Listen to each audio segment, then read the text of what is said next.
Hello and welcome to a brand new episode of Money Means Business. My name is Ahmed Nader, and tonight we'll be focusing on the approval of the IMF for Egypt to be granted a $3 billion loan, as well as the participation of His Excellency President Abdel Fattah al-Sisi in the US Africa Summit in Washington, as well as the fields of cooperation between the US and Africa in general, and the US and Egypt in specific, in the terms of the economic files for the near future, and the tourism as well. And I'm honored to be having with me over the phone for now to be focusing and shedding more light on the approval of the IMF for the $3 billion loan to Egypt is Mrs. Sahar Al-Damati, the former Vice President of the Bank of Egypt. Mrs. Sahar, can you hear me? Yes, yes, definitely. Good evening, sir. Thank you very much for being with us tonight on Money Means Business. First of all, how do you see the importance of such a step at a very critical timing?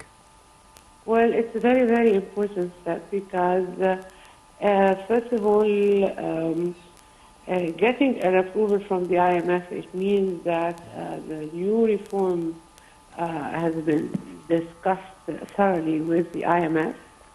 And the government, as a matter of fact, has put strategy and plans in order to implement the new reform.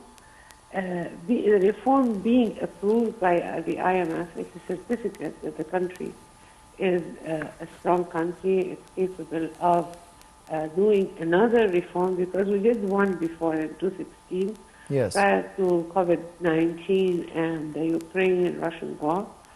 So, which led to a huge economic crisis worldwide. As a matter of fact, I consider what's happening right now as an international war. It's a World War III in economics.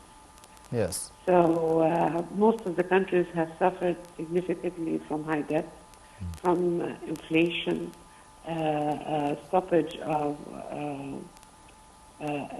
most of the business, unemployment, so moving to a stage of stagflation, devaluation of currencies. So it is really, it was very difficult, and it's still very difficult period of time for the whole world.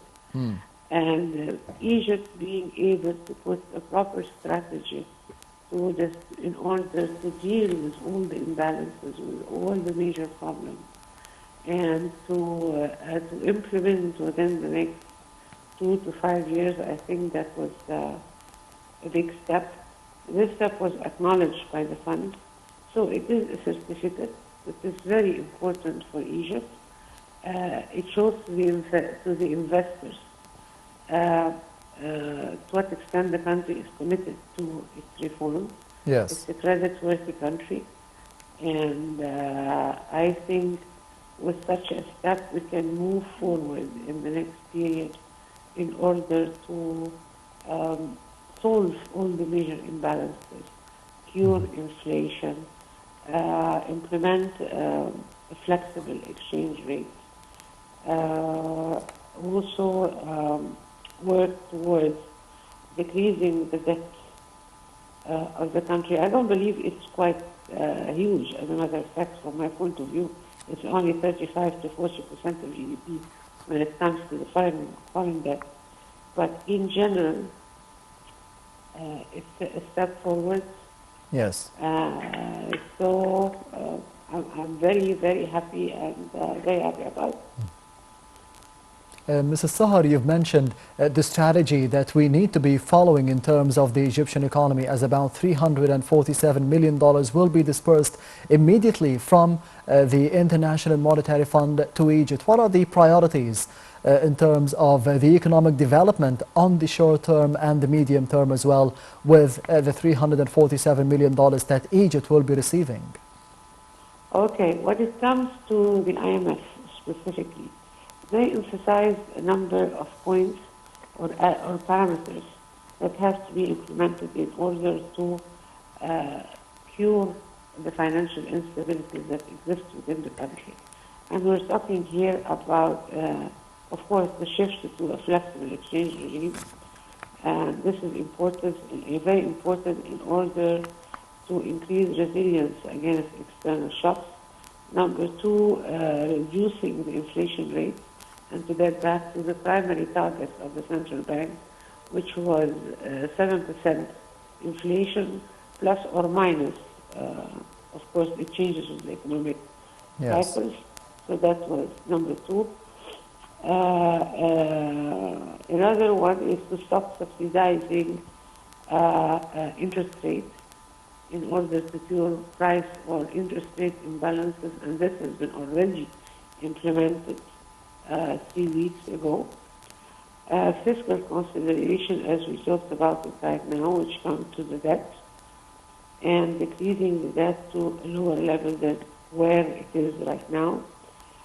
Number four, include the private sector in the development of the country in order and allow it to gain footsteps or footprints across different economic sectors in the country. Yes. So this is also one of the major pillars that they emphasize. In addition, of course, to provide the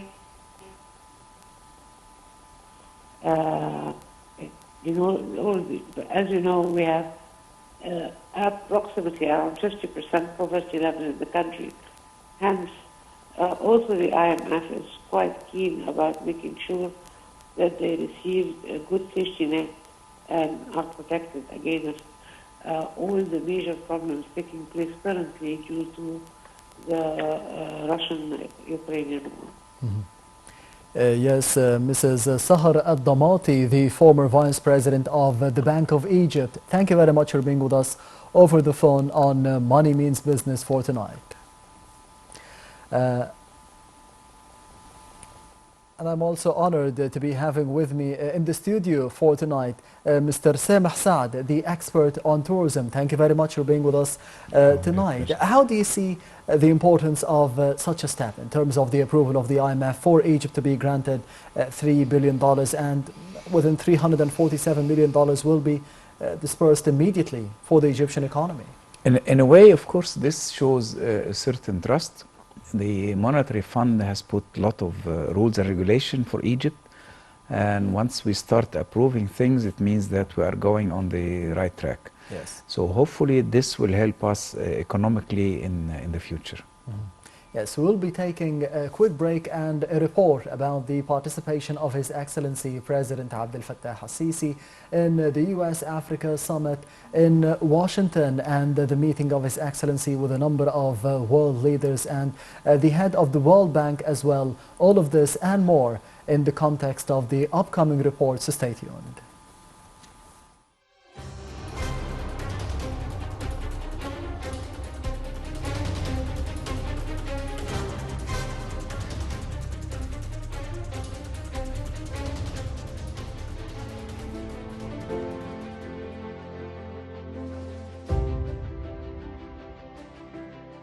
The United States, which has long been accused of neglecting Africa, is hosting a summit that includes dozens of African leaders aiming to restore influence on the continent, especially in the face of Chinese competition. In statements to the White House, the United States pledged to allocate $55 billion to Africa over 3 years in an effort to win over African partners. On the first day of the summit, the Biden administration announced that it would grant $4 billion by 2025 to recruit and train healthcare workers in Africa. About 50 African leaders and presidents are participating in this summit, which is the second of its kind after the one that was organized 8 years ago in 2014 under the presidency of Barack Obama. During a forum organized on the sidelines of the summit, U.S. Secretary of State Antony Blinken confirmed that the new U.S. strategy can be summed up in one word: partnership, pointing out that they realized that they cannot solve their common priorities on their own, as the U.S. strategy was revealed, which is a comprehensive reform of the U.S. policy in sub-Saharan African countries to counter the Chinese and Russian victory there. On the sidelines of the U.S.-African summit, President Abdel Fattah el-Sisi participated in the session on enhancing food security and strengthening food systems. The president affirmed that there is a close link between food and water security, and Egypt views this link as a national security, pointing out that there must be political will to formulate legal frameworks to control the course of cooperation between countries that share water resources in a way that contributes to achieving development without causing significant harm. In his speech to African leaders, US President Joe Biden said that the African continent is capable of providing food for itself and the world, noting that work is being done to improve the irrigation and transportation system in Africa, and in this context, an additional $2 billion have been allocated to support food security in the brown continent. Biden also affirmed the United States' commitment to working with the African Union to accelerate progress towards achieving food security, building stronger food systems and more diversified supply chains, and expanding African countries' access to agriculture markets. On the occasion of the 100th anniversary of the establishment of relations between Egypt and the United States, President Abdel Fattah el-Sisi participated in a dinner hosted by the American Chamber of Commerce in his honor, where he listened to an open dialogue with representatives of the American business sector who expressed interest in working in Egypt or expanding their existing projects, where the president affirmed Egypt's keenness on continuous communication with investors to identify the problems and obstacles facing them and work to solve them and overcome all obstacles in front of them. He expressed his appreciation for the role played by the American Chamber of Commerce and the Egyptian-American Business Council in supporting economic and trade relations between Egypt and the United States. The president also stressed the growing international interest in the African continent because of its great potential in terms of resources, raw materials, and human energy, pointing out that the African continent lacks continental infrastructure, especially the transportation network with all its components, whether roads or hubs connecting countries, internal hubs, maritime links, or even direct flights.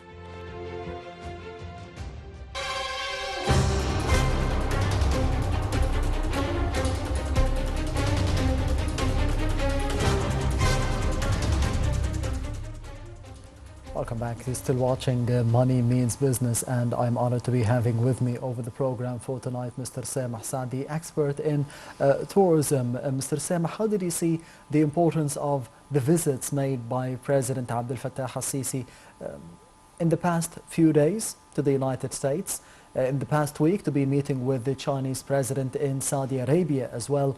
How can this be affecting the levels of tourism here in the country? Because it gives the feeling, the image of Egypt that we are safe, we are secure, we are having bilateral relations between the United States, between Egypt and China, between Egypt and Saudi Arabia, Egypt and the GCC countries. How can this affect this specific field? Let me start by saying that in 2016 and 17, really, we have a very bad setback in tourism. We have very low numbers in coming to Egypt. And it was a political issue. It was a kind of, the countries were doing a campaign against Egypt, a hidden campaign, but this stopped tourism from traveling back. But when President Sisi started by visiting the countries, and you remember he made a fantastic dinner with Councillor Angela Merkel by the pyramids. You see they had a nice picture with the pyramid lit behind. And he started visiting China, Japan, traveling a lot abroad. All this helped the people abroad to think that Egypt is fine, we have no problem, let's go back to tourism. So actually we started gaining this, I'm sorry, in 2019. Yes. We had a fantastic year of tourism, and we were sure that in 2020 we will have the best number we didn't make since many years before. But the COVID came, unfortunately, and all the consequences happened. So traveling abroad in all these international countries, talking about America mainly and things, this helps a lot to improve the image of Egypt, having the COP27 as well, when we have all those dignitaries came. All this is a positive, and it's very helping us forward for tourism. The COP27, as you mentioned, took place in the month of November specifically. How do you think this could be changing the mindset of the tourists coming from all over the world, seeing what is happening in Sharm el-Sheikh, but not specifically focusing on Sharm el-Sheikh, that they could be visiting Sharm el-Sheikh, Hurghada, Cairo, all the new cities that we have now? I think, you know, when you have always positive news about the place, this will make you eager to go and see the place. So this is direct advertising about the place. You don't need to say we have this, we have that, just to say that the president of the United States came over there, and the president and the prime minister and all those big dignitaries came and talking about the conference, definitely to make people like, why don't we go and see this place which they talk about? So this is direct tourism. You can make 100 advertising. It didn't work. It wouldn't work as much as the good reputation and what happened on this conference.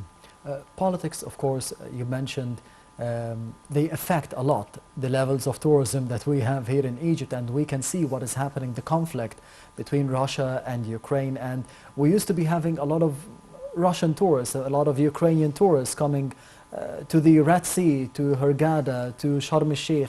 Do you think that the levels are affected a lot by the conflict? Do you think that they will be rebounding maybe in the future? Actually, you know, I'm vice president of a company. We have hotels in Red Sea and Nile cruises. And yeah, of course, we had the last year like 3 million Russians, which was making 1/3 of our incoming tourism. For the circumstances happening, not for the war itself, you know, I mean, Russia is a big country, but like banning the airplanes to fly and so on.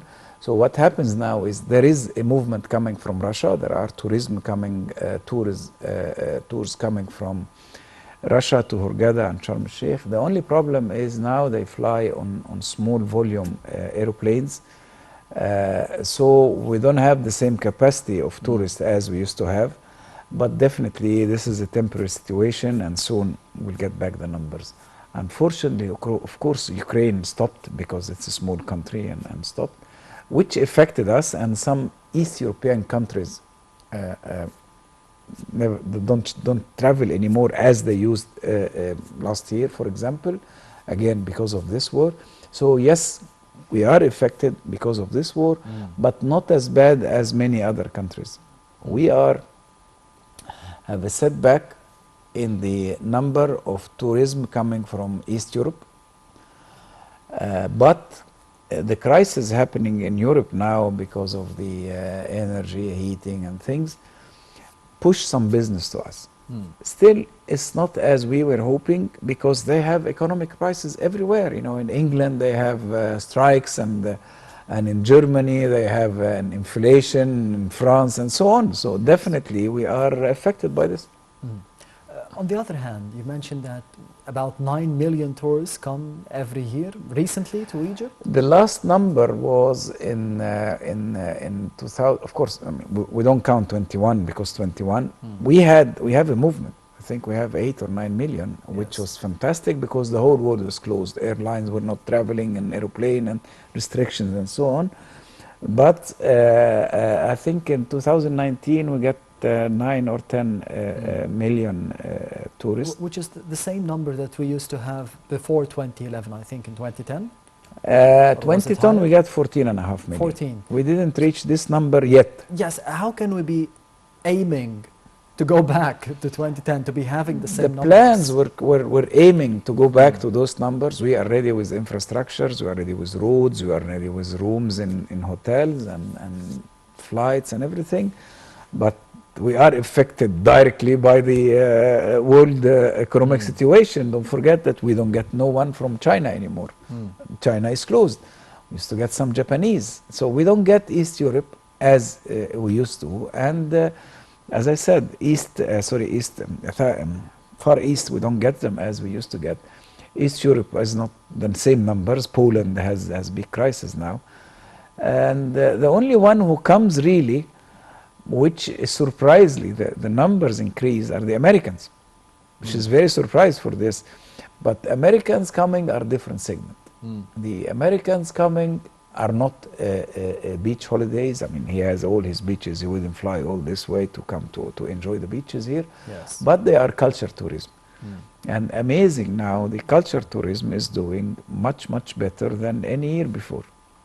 The culture tourism, what does it focus on? Does it focus on the pyramids, the Sphinx, the old things that the whole world knows? But what about the new things like the gem, the Grand Egyptian Museum that will be open? Does anyone ask about it when it will be inaugurated? The Namek, the National Museum for Egyptian Civilization, does it attract a big number of tourists? Let me tell you, I remember last time before the COVID, 2019 and 20, I mean, I traveled a lot, especially in travel fairs for business. I remember in 2019 and 2020, 20 especially, before closing, I was in January in Spain, and wherever we were walking in one of these big travel fairs, it's the most famous one, as Egyptians walking around, we were stopped by many people. You are Egyptian? Yes. When the museum will open? Inshallah, we are waiting. So everyone is eager, everyone is waiting. We were asked these questions. This year I was in England last month in November, again, World Travel Market, and every time anyone asks you the same question, when do you think, what do you expect? We say it's not ready yet, certain things are happening. So definitely the whole world is waiting for the Mummies Parade, how did the world receive it? The media wrote very well about it. Unfortunately, we didn't have the live show transmitted, but it has a very good coverage on newspaper and papers and magazine worldwide. We received media for weeks after this parade.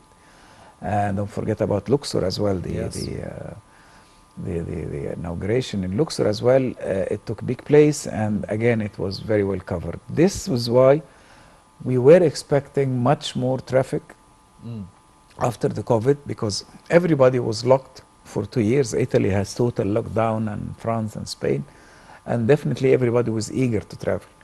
Having the war in between Russia and Ukraine now, it's almost a year. I mean, it's like 9 10 months now. Definitely economically it affected very bad, and Europe were affected from the COVID as well. So I mean, it's not in our hands. But So- we have always good chances. Yes, good the chances. numbers of tourists are always at the top in Spain, for example, in France. How can we be reaching the same numbers? Because we have the potential, we have everything here. Definitely will not reach the same numbers for one reason. You go to Spain, across Europe by train, by car, even by bicycle, you can enter Spain, right? So you are a tourist. So they make 60, 80 million. Coming to Egypt, the only mean is by aeroplanes. So, and this has a cost by itself. You Yes. know, an air ticket has a cost. And now Egypt is a family destination. So definitely it's a big budget.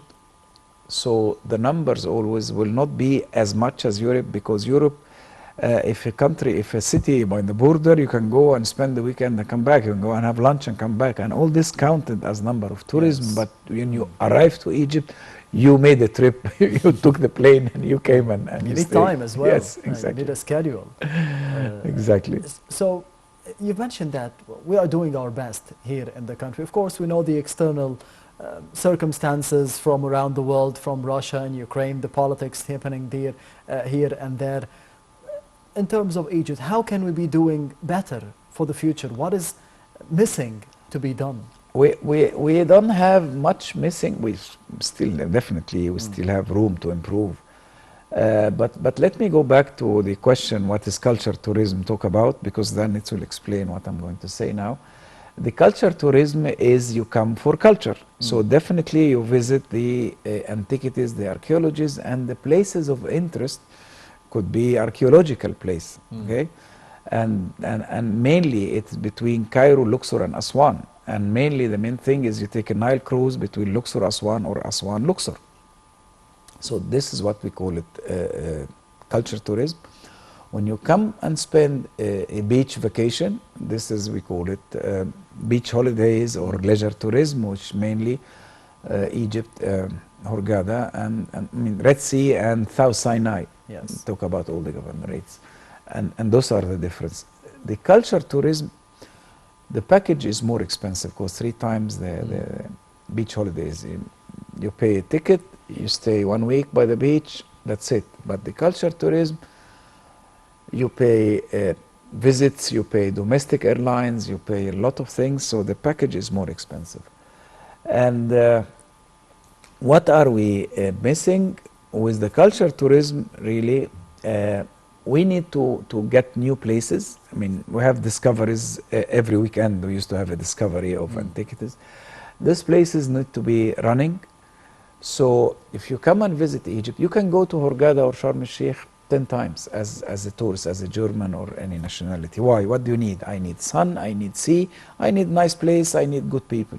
So you can go and you don't need to stay in the same hotel every time you go to a different hotel. Change, yes. But culture tourism, you have seen the pyramids. You can see it twice, but you will not go every year and see the pyramids, right? Once in a lifetime. Once in a lifetime. But what if we manage all those discoveries to make it as a point of interest by itself? So this every New year, discoveries. exactly, every year we have a place. So this year you have seen this and this, next year you can see this and that, and so on. And we have to consider as well mixing the adventure with the culture. What we talk about Luxor, when we talk about Luxor as a name, we talk about Karnak Temple, Luxor Temple, and so on, which is great and fantastic. But we don't take about an adventure with the balloon, we don't take about an adventure in the desert, we don't talk about wellness, we don't talk about many things could be done. So you feel like going many times because, okay, you have seen the Karnak Temple, the Luxor Temple, but if I tell you, as young people, as adventure people, come and ride a quad runner in the desert, come and ride a horse or a camel between the fields, go on a balloon, definitely all this will increase the number of tourism because it's creating new attraction point on those regular destinations. You've mentioned a very important point. We need the sun, the sea, a nice hotel, but we need good people. Do you think that the culture of the Egyptians now, does the need change to be receiving more and more people coming every year, to how to be treating the tourist, how to be dealing with the tourist? You see, Egyptians in general are very hospitable and nice, but people who are dealing tourism should have a certain training because we have different cultures. And it's not all what you see in the movies is in real life. Yes. And the problem is all the setbacks of tourism, you know, because tourism is always doing like this.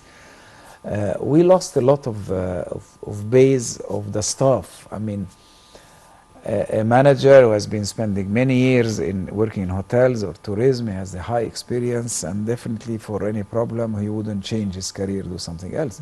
But a simple person like a waiter, houseman, those guys, you know, by the time you teach them how to deal with the client and how to treat the client, if any crisis, then go and change the job. Then every time you have to get money. new people, and of course he needs to live, he needs money. So every time new people coming, we make training, we make things, but sometimes it's not sufficient, you know. I mean, we have 215,000 rooms in Egypt in general, and it depends about the type of hotels. Resort need 1.6, 1.8 staff per room, available room. City hotels need little bit less. Yes, the Ministry of Tourism with the Tourism Federation are making training programs. Yes, they are trying, but it's not enough. We still need big number of staff to do this. Do we need more people or a better education and training? Better education and training. For the people that we already have. For the people we have, and to get more, because again, because of all this variation, it's not easy to get back, to get staff who love and really adore this work. They need to be passionate. They need to be passionate and feel it, because really working in tourism and hotels is very tough. We work long hours, we have hard time all the time, we work under pressure, and then suddenly crisis comes, people stay at home, they don't have enough money, so they have to find another job, and suddenly tourism is back. Those who love it return back, you know, we live and learn, we're always there, in and out. Yes. But yes, we have a lot of faculty of tourism in Egypt. We have so many. But honestly, studying is one thing, being in the field of work is another thing. I So think it we also need to have depends on the personality of who is working in this field, because we can see reviews on a lot of applications saying that I have been to this hotel and this guy is very friendly. He served me well. I would return just for him. I have seen a lot of this is the reviews point. like that. The point is we are strong as much as our weakest ring. You know, you can have a big chandelier with big chain like this, but the ring which attach it to the wall is not strong. Yes. It will fall. A tourist, when he come to a hotel, he doesn't see me. He doesn't see those managers who has been having years of experience. He meets and he deals directly with the waiter, with the bellman, with the houseman, and those are the guys who leave an impression to him. So if those guys are not giving a good impression, forget about all the work we do.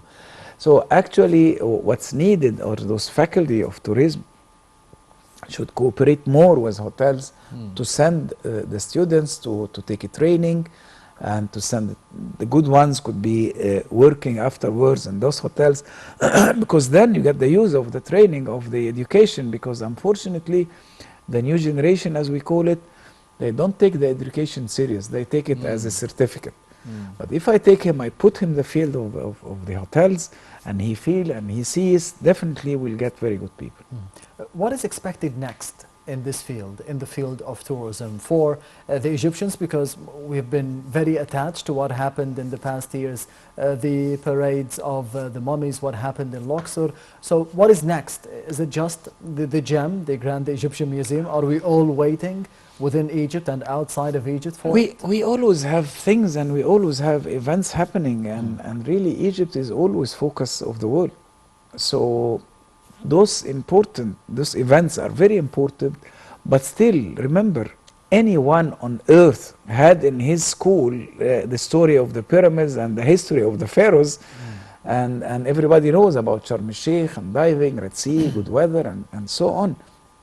But we need to continue giving advertising, marketing, inviting bloggers to talk about, like now in Europe, I have a friend who sent me his picture today from Sweden. You know, he is, the snow is around him, everything. And today, the whole day I spend it in half sleeve. So we have to remind our tourism, their future tourism, like, listen guys, it's freezing cold, and come here, and we have shirt, you have a shirt, I have a shirt, we don't have pullover, we don't have jackets. And sunny, Exactly. yes. This is what we need to continue to gain more our and give positive news, like training this number of people and faculty of tourism. You know, all this positive news will erase the bad experience and will erase the bad talks, which sometimes affect negatively about the industry. Some of those negative reviews that we have had, especially